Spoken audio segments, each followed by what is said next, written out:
पहली बार कोई होली थोड़ी हो रहा है देश में, और पहली बार थोड़ी कोई ऐसी जुम्मा ही आया तब होली हुई। ये सब ड्रामा है, समझा करो। प्रेम से होली भी होगा, महादेव चाहेंगे। मुसलमान भाइयों को भी पता है कोई पहली बार थोड़ा हजारों साल से होली हो रहा है। ये सब चुनाव का ड्रामा है। जब पता चल रहा है पांचवी बार नीतीश कुमार आ रहे हैं तो सब लोग बौरा के इस तरह से उलूल जुलूल बात कर रहा है। त्योहार है, इस देश में शांति सौहार्द नमाज हो जाए, तो इस तरह के बयान क्या ठीक है भाई? होली का त्योहार है, होली का त्योहार है, होली का त्योहार मनाया जाए। नमाज है तो नमाज पढ़ी जाए, किसी का त्योहार ना रोका जाए। लेकिन ये रोकने वाली बात क्यों हो रही है जो मेयर कहती है वहां की? दीपक शर्मा जी देखिए, बाद में माफी मांगती है। मैं एक बात करना चाहूंगा क्योंकि दिल्ली से हूं मैं, तो मैं एक बात ये कहना चाहूंगा कि त्योहार जो है एक माध्यम है खुशी मनाने का और जोड़ने का, एकता स्थापित करने का। एक रंग, अगर मान लो हम होली के रंग की बात करें तो होली के रंग भी क्या संदेश देते हैं कि जब एक रंग दूसरे में मिलता है तो एक नया संदेश निकल कर आता है। संविधान ने ये हक दिया है कि हर एक समुदाय, हर एक धर्म का व्यक्ति अपने धर्म के हिसाब से पूजा अर्चना कर सके, चाहे वो मंदिर में जाए, गुरुद्वारे में जाए, चर्च में जाए या मस्जिद में जाए। और रही त्योहार मनाने की बात, तो मैं समझता हूं कि सभी धर्मों के लोग आपस में मिलजुल कर त्योहार मनाते हैं। कोई भी धर्म ये नहीं सिखाता कि किसी और के त्योहार के अंदर किया जाए या माहौल को बढ़ा जाए। तो मेरा मानना यह है, धर्म के लोग हैं उनको भी निगरानी करना पड़ेगी कि जो असामाजिक तत्व माहौल खराब ना करें। देखिए प्रशासन के साथ ही जी बिल्कुल, मैं ये कहना चाहूंगा कि सभी से अपील करूंगा कि हमें दूसरे के धर्मों का भी आदर करना चाहिए और दूसरे सभी लोगों को एक दूसरे के धर्मों का आदर सत्कार करना चाहिए और सभी को एक दूसरे के त्योहार मिल बांट के मनाने। वक्त से देख रहे हैं कि होली सारे धर्म के लोग मनाते हैं, लेकिन इस बार होली को लेकर, होली के त्योहार को लेकर, कार्यक्रम को लेकर अलग अलग बातें हो रही हैं, अलग अलग बयान आ रहे हैं। एक धर्म गुरु के तौर पर किस तरह से आप इस चीज को देख रहे हैं, इस माहौल को देख रहे हैं? देखिए, इस बार की होली हम लोग कहते आए हैं और हर धर्म कहता आया है कि प्रकृति हर पल कोई संदेश देती है, एक अवसर देती है, एक चुनौती देती है हर पल। इस बार का तो ये दिव्य अवसर है कि जब दो भिन्न मत के संप्रदायों के त्योहार या उनकी पूजा पद्धति का सायुज्य हो रहा है, तो ये समय का तो सदुपयोग होना चाहिए कि यदि जुम्मे की नमाज हो रही है तो नमाज भी बड़ी खूबसूरती के साथ हो, बड़ी शांति के साथ हो और हमारे भारत की प्रगति के लिए हम लोग प्रार्थनाएं करें। साथ में होली का भी है तो हम समरस होकर के, एक रूप होकर के, एक रंग होकर के, बहुत से रंगों को मिला के हमारे जीवनों के अंदर हर्षोल्लास लाए, खुशी को लेकर के आए। किंतु दुर्भाग्य यह है कि इस समय पर राजनीतिक कुबुद्धियां कुछ हैं, उनकी कुबुद्धियों के चलते हुए ये वैमनस्य आता है और इस वैमनस्य को दबाना हम आप सबके हाथ में है, वो करना ही पड़ेगा।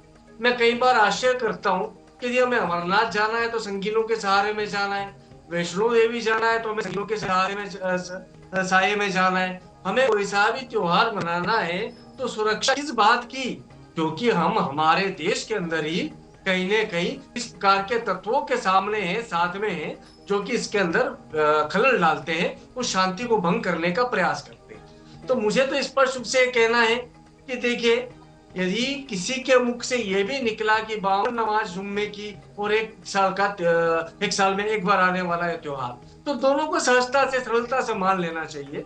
25 वर्ष पूर्व का मुझे याद है, मेरे विश्वविद्यालय के दिन यदि मेरे साथ में वासिद, खुर्रम, मंसूर ये भी साथ में यदि होली मनाते थे और हमीर भी साथ मनाते थे, एक दूसरे को बधाइयां देते थे, एक दूसरे के त्योहारों के अंदर रहते थे, या आज हो क्या रहा है?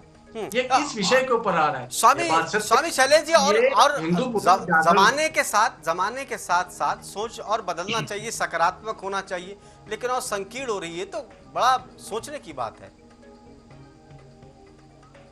ठीक है, देखिए, मानव उदय का आप जैसी अध्ययन करेंगे तो कई बार लोगों को पूर्ण मुक्ति पचती नहीं, पूर्ण शिक्षा भी पचती नहीं, शिक्षा का भी, ज्ञान का भी दुरुपयोग होता है। उसी प्रकार से जैसे हमने कहा कि हिंदू उदय काल है, ये हिंदू सनातन धर्म का उदय काल जो चल रहा है, ये कुछ लोगों को पच नहीं रहा है। अब यदि वर्षों पूर्व कोई घटना घटी है और उस घटना को तो हम आप सबको मिलकर के दबाना चाहिए, क्योंकि सनातन वैदिक हिंदू धर्म है, ये कोई रिलीजन नहीं है। हिंदू मुस्लिम सिख ईसाई की एक रिलीजियस अवधारणा अलग है और धार्मिक अवधारणा में तो शांति का मार्ग होना चाहिए। आप अच्छी बातों को तो ला नहीं पा रहे हैं। आदिम युग की उस समय की जो कुप्रथा है, उस समय का जो कट्टरपन थे, उसको यदि आप आगे लाते चले जाएंगे तो समाज सुंदर नहीं हो पाएगा, शांतिपूर्ण नहीं हो पाएगा। तो मैं तो यही आह्वान करूंगा कि होली ताकत से मने और साथ में जुम्मे की नमाज भी अच्छे से हो और आपस में एक दूसरे से बधाई दें। बिल्कुल, जो बात आप कह रहे हैं, अगर यही बात राजनीतिक दल भी अगर कहें, आह्वान करें, तो शायद ऐसा ही हो जैसा आप बता रहे हैं। मेहताब उस्मानी साहब, आप किस तरह से देख रहे हैं इस त्योहार को?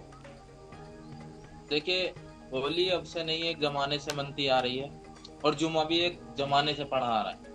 पहली बार नहीं है कि होली का त्योहार आया है साहब। इसको इतना बड़ा इशू बनाया किसने?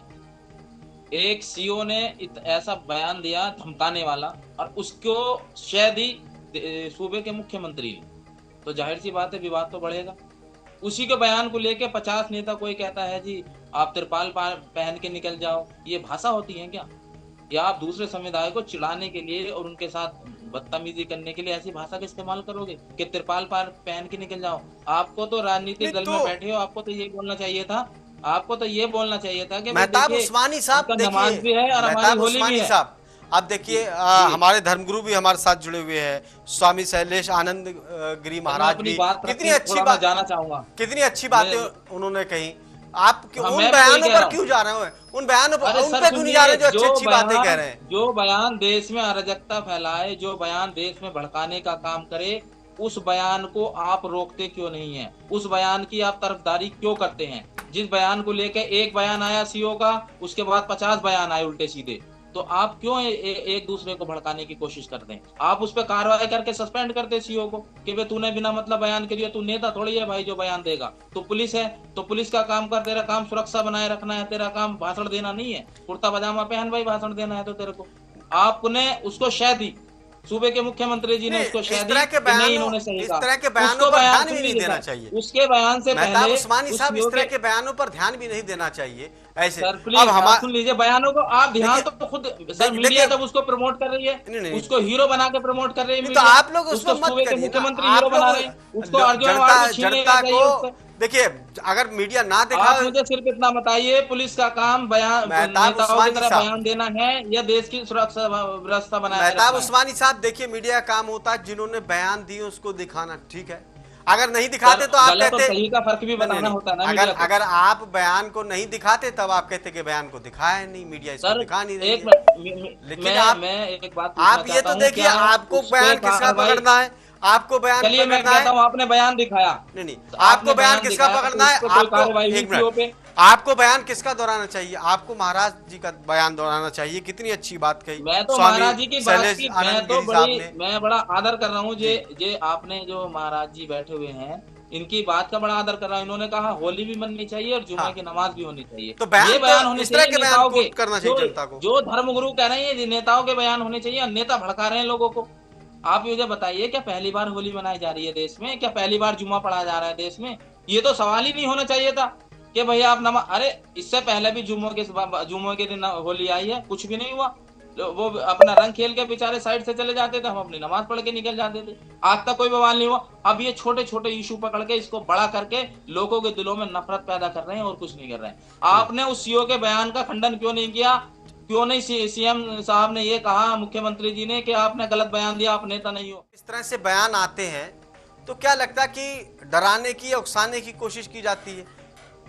देखिए, जो सीओ का बयान है, संभल के सीओ का, वो बयान पूरा सुनने की आवश्यकता है। वो बयान तब आया है जब एक बैठक मीटिंग हुई है, तो उसमें और देख रहा देश की जनता होली भी मनाएगी और नमाज भी पढ़ेगी शांतिपूर्ण तरीके से। देखिए, एक बात समझने की बहुत आवश्यकता है। हिंदुस्तान के अंदर हर एक व्यक्ति को पता है कि इसमें हर एक धर्म के त्योहारों को बहुत खुशी से मनाया जाता है। मैं समझता हूं किसी एक के विवादित बयान देने की वजह से पूरे देश के अंदर जिस तरीके से बयानों का सिलसिला चालू हुआ, वो काफी निंदनीय है। मेरा मानना ये है कि होली भी अच्छे से मनाई जाए और जुम्मे पे नमाज भी सभी हमारे मुस्लिम भाई पढ़ सके। लेकिन जो इस तरीके के बयान हैं उन सभी को हम सबको मिलकर, चाहे वो किसी भी धर्म, संप्रदाय या जाति से संबंध रखते हो, उनका बहिष्कार करना पड़ेगा। हाँ। मैंने पहले भी कहा और मैं अब भी कह रहा हूं, चाहे वो किसी भी धर्म से संबंधित व्यक्ति हो, अगर वो कानून को अपने हाथ में लेता है या किसी भी धर्म के किसी भी फंक्शन के अंदर अगर कोई भी रुकावट पैदा करता है तो उसके खिलाफ भारत के संविधान के तहत सख्त से सख्त कार्रवाई होनी चाहिए।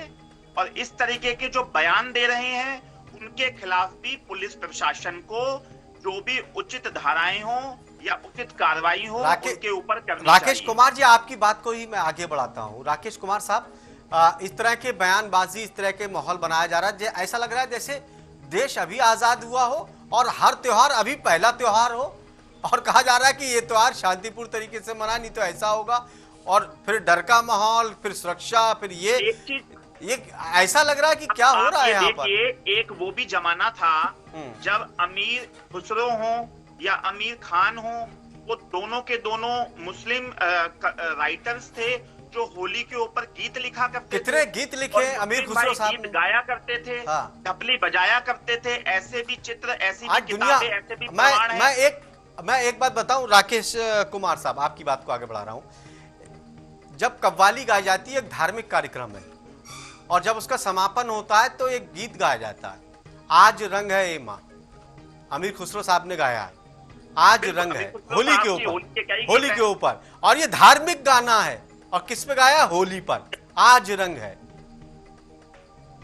अब ये बताइए आप, तो वो जमाना, हम तो उससे पीछे जा रहे हैं। अब ऐसा लग रहा है कि पीछे उससे जा रहे हैं, आगे नहीं बढ़ रहे हैं, सोच आगे बढ़ रहा है। 21वीं सदी में आने के बाद जिस तरीके से बयानबाजी कर और जिस तरीके से सभी समाज के अंदर एक बहुत मनमुटाव लाए जा रहे हैं, मैं समझता हूं ये बिल्कुल गलत है।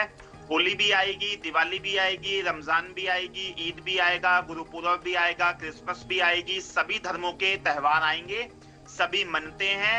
आप किसी के भी बयानों को लेकर अपने मन में मनमुटाव ना रखें। मेरी सभी देशवासियों से अपील है, आप होली भी मनाएं, आप रमजान को भी मनाएं, आप ईद को भी मनाएं, और यही वो देश है जहां पर ईद की बधाई देने भी सब पहुंचते हैं और होली और दिवाली की बधाई देने भी बहुत सब पहुंचते हैं। बिल्कुल। दीपक शर्मा साहब, आप क्या राजनीतिक दलों की तरफ से इस तरह के बयान जब दिए जाते हैं तो फिर जनता क्या सोचती है कि इस मामले पर भी राजनीति हो रही है? ना देख करके जो स्वामी जी ने भी संदेश दिया इस डिबेट में, मैं उसी के पर अपने आप को केंद्रित रखते हुए, उसी बात को दोहराते हुए ये बात बोलना चाहूंगा कि उसी संदेश को ज्यादा हमें प्रसारित करना चाहिए। तो उन्होंने बहुत खूबसूरत बात बोली।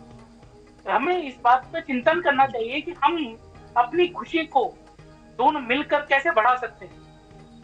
अगर हम एक बांटने की बात करेंगे कि भाई हम तुम मनाओ हम मनाए, ऐसे नहीं, सब मिलके मनाएंगे ना, सब मिलके मनाएंगे। रमजान भी मनेगा, होली भी मनेगी, और खुशी से जब खुशी मिलेगी तो रंगचार होंगे, खुशियां बढ़ेंगी। कैसे जब तो सियासी रोटियां सेकी जाए, उसके बाद जवाब देके आप फिर जी। मेरा सवाल यह है कि आप देख रहे हैं कि जब धार्मिक मामलों में राजनीति घुसने लगे और उस राजनीति जब घुसे और वोट बैंक के तौर पर इस्तेमाल हो, तो फिर क्या इसी तरह के बयान, इसी तरह के माहौल बनता है?